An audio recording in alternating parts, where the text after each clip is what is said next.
Welcome to বন্ধুরা কর্ণ সুবর্ণ official. আজকের আমরা এই যে চ্যানেলে আলোচনা করব আইএনএস মালবান নামক একটি যুদ্ধজাহাজ, যাকে বলা হয় সাবমেরিন হান্টার, অর্থাৎ সমুদ্রের নিচে বা গভীর সমুদ্রে যে জাহাজকে দেখা যায় না সেগুলোকে খুব সহজ এবং অনায়াসে খুঁজে বের করবে যে যুদ্ধজাহাজ, সেটার নামই হচ্ছে INS Malvan. INS Malvan is ASW shallow water fleet, অর্থাৎ অ্যান্টি সাবমেরিন ওয়াটার ফ্লিট। যেই এর মেন কাজ হচ্ছে সমুদ্রের নিচে অর্থাৎ গভীর সমুদ্রে থাকা সাবমেরিনকে খুঁজে বের করা এবং খুব সহজে সেটাকে ধ্বংস করা। প্রথমত এই যে আইএনএস মালবান তৈরি করেছে ভারতের দুটো কোম্পানি। প্রথম কোম্পানি হচ্ছে গার্ডেন রিচ শিপইয়ার্ড লিমিটেড এবং দ্বিতীয় কোম্পানি হচ্ছে LNT। এই যে যুদ্ধজাহাজ পুরোপুরিভাবে তৈরি করা হয়েছে মেক ইন ইন্ডিয়ার ইনিশিয়েটিভে, যার 80% হচ্ছে আমাদের স্বদেশীয় তৈরি এবং MSMEর মাধ্যমে নেওয়া হয়েছে। এবং এটা মেক ইন ইন্ডিয়াকে অর্থাৎ আত্মনির্ভর ভারতের একটি গুরুত্বপূর্ণ ইনিশিয়েটিভ হিসেবে আইএনএস মালবান কাজ করে।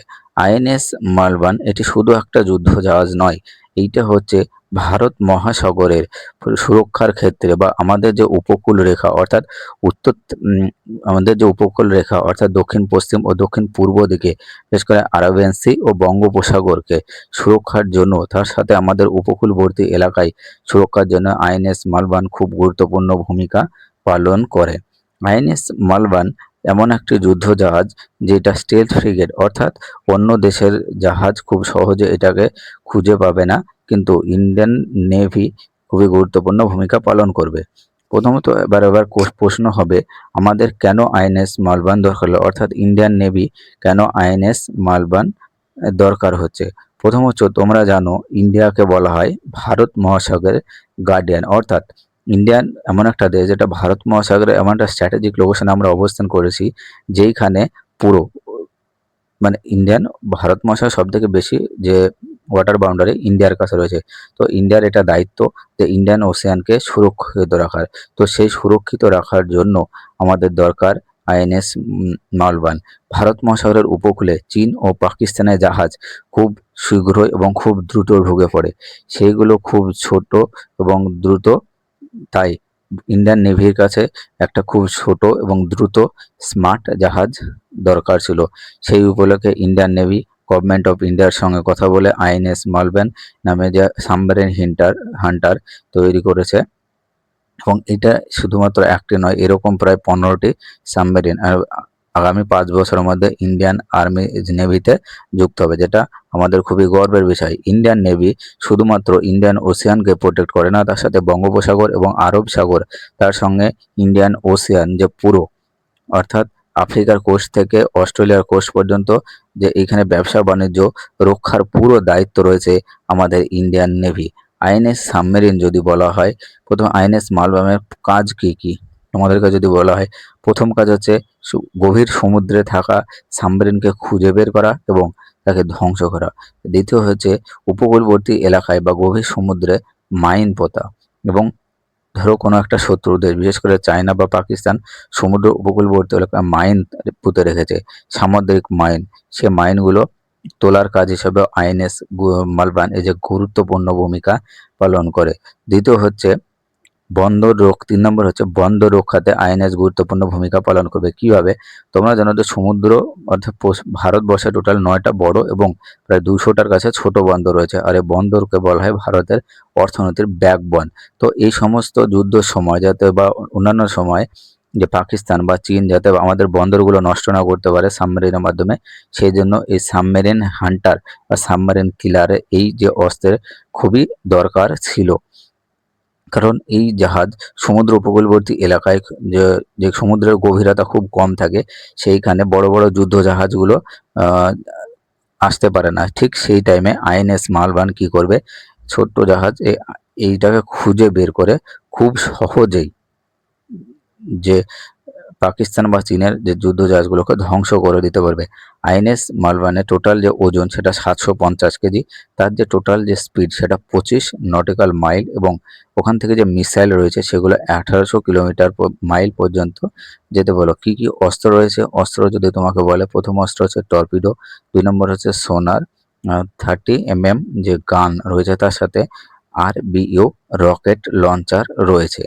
ঠিক আছে, যদি ভূ রাজনীতির পরিপ্রেক্ষিতে যদি দেখি, ইন্ডিয়ান ওশিয়ান এখন ভূ রাজনীতির সব থেকে গুরুত্বপূর্ণ অংশ হিসেবে রয়েছে, যেটা ইন্দো প্যাসিফিক কমান্ড বোঝে। তার সঙ্গে তোমরা জানো যে চায়না যে স্টিং অফ পলিসি হিসাবে ইন্ডিয়ার চারপাশে, বিশেষ করে পাকিস্তান, বাংলাদেশ, শ্রীলঙ্কায়, পাকিস্তানের যে চাবার পোর্ট, চাবার নয়, পাকিস্তানের একটা পোর্ট রয়েছে, সেটা হচ্ছে গাদার পোর্ট, এবং বাংলাদেশের মোংলা, চট্টগ্রাম এবং শ্রীলঙ্কা যে হাম্বনটোটা পোর্ট চায়নার দখল রয়েছে। তো চায়না এই সমস্ত পোর্টের মাধ্যমে ইন্ডিয়ার ওপর সবসময়ের জন্য নজরদারি রাখে।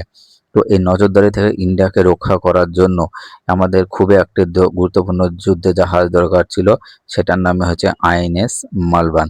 অর্থাৎ ইন্ডিয়ান নেভি এটা আমাদের একমাত্র জাহাজ নয়, এই আগের সপ্তাহে ইন্ডিয়ান নেভি একটি নতুন যুদ্ধ জাহাজ তোমরা জানো সেটা লঞ্চ করেছিল, সেটার নাম ছিল INS মাহেন্দ্রগিরি, যেটা নিয়ে আমি ভিডিও করেছিলাম।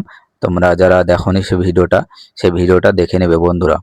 তো এই যে ভূ রাজনীতির পরিপ্রেক্ষিতে হিসাবে, তো যত দিন যাবে ইন্ডিয়ান ওশানের উপর দিয়ে 80% ব্যবসা বাণিজ্য হয়ে থাকে, এবং তাছাড়াও ইন্ডিয়ান ওশান আস্তে আস্তে ইন্ডিয়া যত শক্তিশালী হবে, ইন্ডিয়ান ওশানের গুরুত্ব তত বাড়বে, এবং ইন্ডিয়ান ওশান গুরুত্ব যত বাড়বে, তত ইন্ডিয়ান নেভির উপর দায়িত্ব তত বাড়বে।